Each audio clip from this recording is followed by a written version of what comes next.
Chào cả nhà thân yêu, lâu lắm rồi Hà chưa gặp lại các bạn. Hôm nay, Hà lại xuất hiện và mong muốn giới thiệu đến cả nhà mình một bộ phim lãng mạn chính kịch sản xuất năm 2007 của Canada. Tựa phim tiếng Việt là Mối liên kết kỳ lạ. Vâng, những con người được gắn kết với nhau bởi một vụ tai nạn và cái chết của một cậu bé 16 tuổi. Đan xen vào đó là những chuyến đi đêm của một cậu trai với người mẹ kế xinh đẹp và chuyện giao ban sật bàn của ông giáo sư và cô học trò bé nhỏ kiêm MC dự báo thời tiết. Có vậy thì người ta mới xem, chứ không có những cảnh hay ho dầu sôi lửa bỏng kia thì ít ma nào nó hy sinh dăm phút cuộc đời mình cho cái bộ phim chán con bảng ngắt này cả.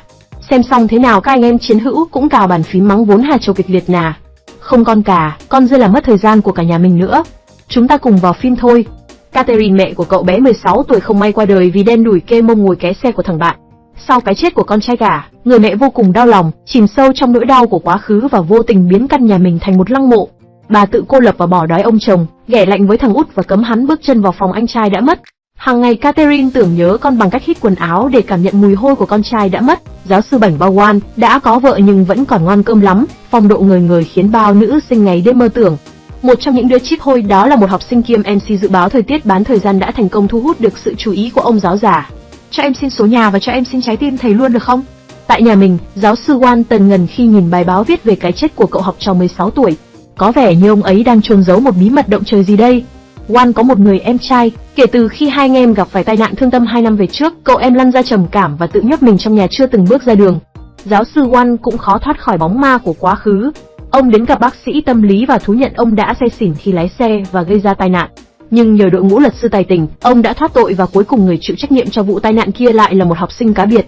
Về nhà, ông giáo chỉ dán mắt vào chương trình dự báo thời tiết, mặc kệ bà vợ réo gào bên cạnh, kệ đời luôn cái tivi nó đang phát cái gì mà mưa với nắng.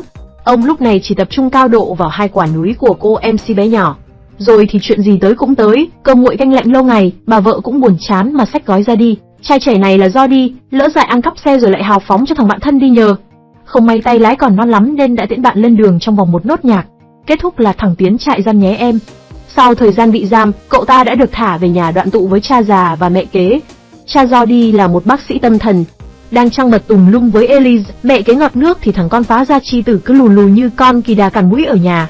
Hai cha con vốn dĩ đã không ưa gì nhau nên ông cha lệnh cho thằng nhỏ đi kiếm việc làm gấp. Nếu tuần sau mà còn chưa xin được việc thì nhấn nút biến khỏi nhà này ngay lập tức.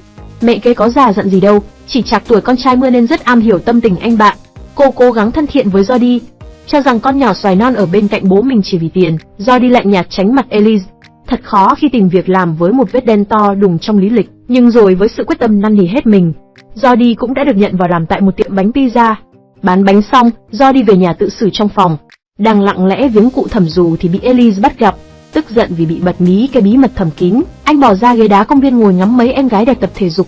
May mắn thay, cô bạn học cũng ngang qua nhìn thấy Jordi. Mày ra trại rồi à? Thế đã đến gặp mẹ của thằng bạn thân chưa? Jordi lờ đi vì hãng còn bối rối lắm về cái vụ tai nạn không vui kia. Lúc này, giáo sư Wan đã độc thân vui tính từ khi vợ bỏ về nhà mẹ đẻ. Ông công khai mang cô MC về nhà giao ban sập sàn. Bên này, do Elise sấy tóc mà quên khóa cửa lẫn mặc đồ, vì thế mà chuyện tình éo con bà le của Jordi cũng bắt đầu. Đang phun mưa thì cha già giấu yêu về nhà khiến cả hai tách ra mà chạy mất dép. Rồi thì lần một rồi lại lần hai, cứ hở ra là cả hai lai dai đến sáng. Đang làm việc ở quán pizza thì bạn học cũ đến thăm.